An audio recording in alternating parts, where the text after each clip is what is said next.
அவர் சொல்ல சொல்ல கேட்கவே நெகிழ்ச்சியா இருந்துச்சு. எப்படி அவங்களால இப்ப இயங்க முடியுது அப்படிங்கிறது ரொம்ப ரொம்ப சந்தோஷமா இருந்தது. நீங்க அழைப்பேற்று வந்தவங்க எல்லாருக்கும், தன்னார்வலர்கள் எல்லாருக்கும் முதல்ல என்னுடைய இதயபூர்வமான நன்றியை தெரிவிச்சுக்கிறேன்.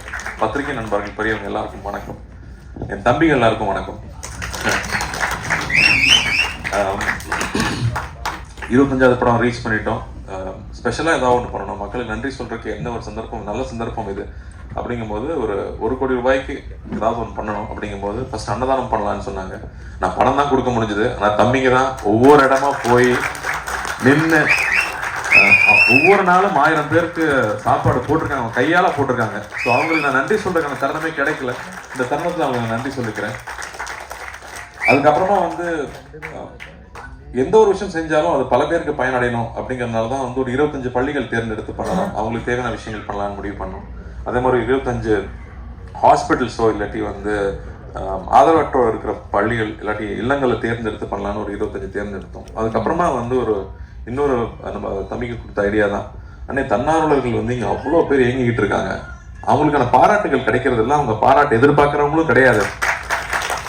உண்மையாவே எனக்கு இவங்களை அழைச்சா வருவாங்களானே எனக்கு ஒரு பயம் இருந்துச்சு. ஏன்னா பாராட்டு எதிர்பார்க்காம வேலை செய்யறவங்க, அவங்களுக்கு நம்ம என்ன தொகை கொடுத்தாலும் அது உடனே மக்களுக்கு தான் போய் சேரும்.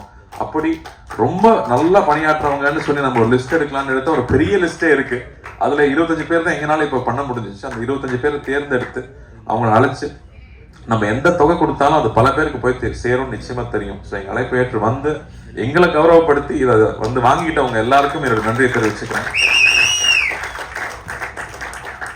சின்ன சின்ன குழந்தைங்களுக்கு என்னங்க சொல்லி தரலாம் அப்படின்னு கேட்டா அன்பா இருக்க கத்துக் கொடுங்கன்றது மட்டும்தான் சொல்றாங்க. ஃபர்ஸ்ட் அவங்களுக்கு பணம் சம்பாதிக்கிறதோ இல்லை என்ன படிக்கணுமோங்கிறதெல்லாம் தாண்டி அன்பு தான் முக்கியன்றாங்க. அப்படி இந்த அன்புங்கிற ஒரு விஷயத்துக்காக முன்ன பின்ன தெரியாதவங்க, உதவி வேணும்னு கேட்க தெரியாதவங்களை போய் பார்த்து நின்று அவங்களுக்கு என்ன தேவைன்னு தொடர்ந்து இயங்குறது சாதாரண விஷயம் இல்லை.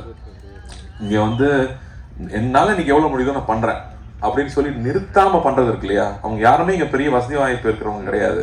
தனக்கு இது வேணும், தனக்கு வேணும்னு நினைச்சிருந்தா இவங்க அவங்கள அதை தாண்டி போயிருக்கலாம், அதை நாடி போயிருக்கலாம். எனக்கு ஒரு வீடு வேணும், ஒரு கார் வாங்கணும்னு நினைச்சா அதை நாடி போயிருக்கலாம். அப்படி இல்லாமல் என்னை சுத்தி இருக்கிற மக்கள் சந்தோஷமா இருக்கணும். அன்னைக்கு பார்த்தேன் அவங்க வீடு இல்லாம ரோட்ல படுத்திருக்காங்க, அவங்களுக்கு என்ன பண்ண முடியுங்கிற சிந்தனை எப்பவுமே மனசுல ஓடிட்டு இருக்கிறதுனாலதான் அவங்களால இப்படி இயங்க முடியுது. இவங்களை இங்க அழைச்சு இங்க இந்த மீடியா வெளிச்சத்துக்கு முன்னாடி அடையாளப்படுத்துறது எனக்கு சந்தோஷமா இருக்கு. ஏன்னா இங்க உதவி பண்ணணும்னு நினைக்கிறாங்க நிறைய பேர் இருக்காங்க, ஆனா யார் மூலமும் உதவி பண்றதுன்னு தெரியாது. பணம் இருக்கு ஆனா நேரம் இல்லை.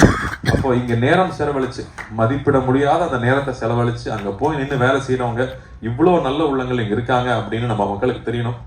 அதுக்காகவே இதை ஆர்கனைஸ் பண்ணணும்னு சொல்லலாம். ஏன்னா இதன் மூலமா இவங்க எல்லாம் அந்தந்த ஊர்ல இருக்காங்கன்னு தெரியும், வெவ்வேறு ஊர்ல இருந்து வந்திருக்காங்க இங்க. ஸோ அங்க இருக்கிற செல்வந்தர்கள், அங்க இருக்கிற நல்ல மனம் படைத்தவர்கள் யாருக்கு உதவி பண்ணணும், யார் மூலமா உதவி பண்ணணும்னு நினைச்சா அவங்க எல்லாருமே இருக்காங்க அப்படின்னு அடையாளப்படுத்தி காட்டுறது இதுல முக்கியமா நான் நினைச்சேன். அதுக்காக இந்த விழா ஏற்படுத்தி கொடுத்த தம்பிகளுக்கும் நன்றி.